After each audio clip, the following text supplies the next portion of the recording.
En 2013, la banque de microfinancement Amret a commencé à étendre son rayon d'action pour offrir des services aux sous-secteurs agricoles du Cambodge. L'un des axes de cette stratégie était d'accroître les prêts directs aux agriculteurs.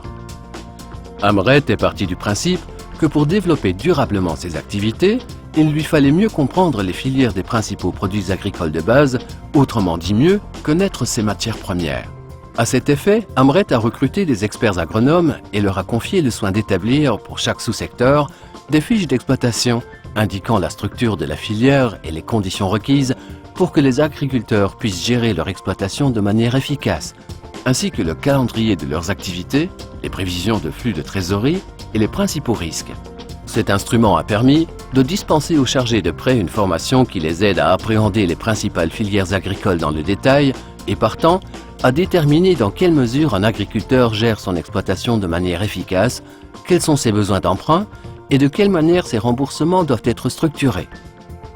D'actualiser les procédures et les politiques de crédit pour assurer qu'outre les évaluations financières classiques, des facteurs propres aux activités agricoles sont pris en compte. De former les membres du comité de crédit pour qu'ils aient une meilleure connaissance des produits agricoles de base et qu'ils s'assurent que les demandes de prêt décrivent les risques agricoles de façon détaillée et les prennent dûment en compte. Dans un premier temps, Amret a élaboré des fiches d'exploitation pour 3 grandes productions agricoles de base. La riziculture durant la saison des pluies, la culture du manioc et l'élevage de canards. Examinons à titre d'exemple les différentes étapes de l'étude de cas sur l'élevage de canards. Présentation générale du sous-secteur. Cette section décrit dans les grandes lignes l'activité d'élevage de canards.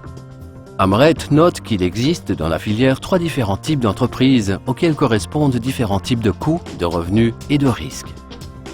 Compétences minimum.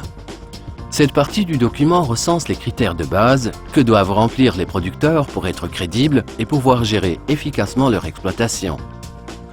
Les éleveurs doivent notamment avoir les compétences requises pour être en mesure d'identifier et de maîtriser les maladies susceptibles d'affecter les canards et savoir quelle alimentation leur donner aux différents stades de leur développement. Bâtiment principal, matériel.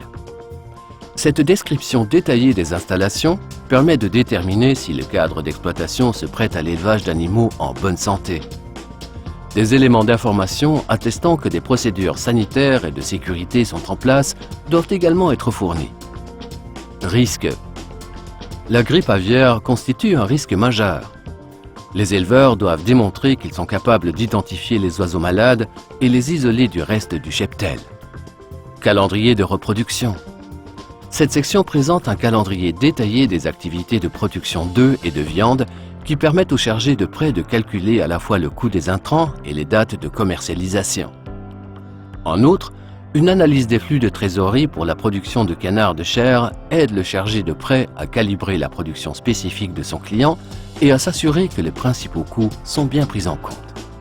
Grâce à cet instrument d'analyse, les chargés de prêt d'Amret étaient bien préparés pour effectuer des visites d'exploitation et comprendre les éléments essentiels des activités d'élevage de canards ou de production d'œufs et, ce qui est le plus important, pour identifier les producteurs sachant gérer leur exploitation de manière efficace, savoir quels producteurs maîtrisent bien les risques associés à l'élevage de canards et établir une analyse financière crédible pour chaque client. Autrement dit, les chargés de prêt étaient en mesure de fournir des services de meilleure qualité et de prendre des décisions plus éclairées.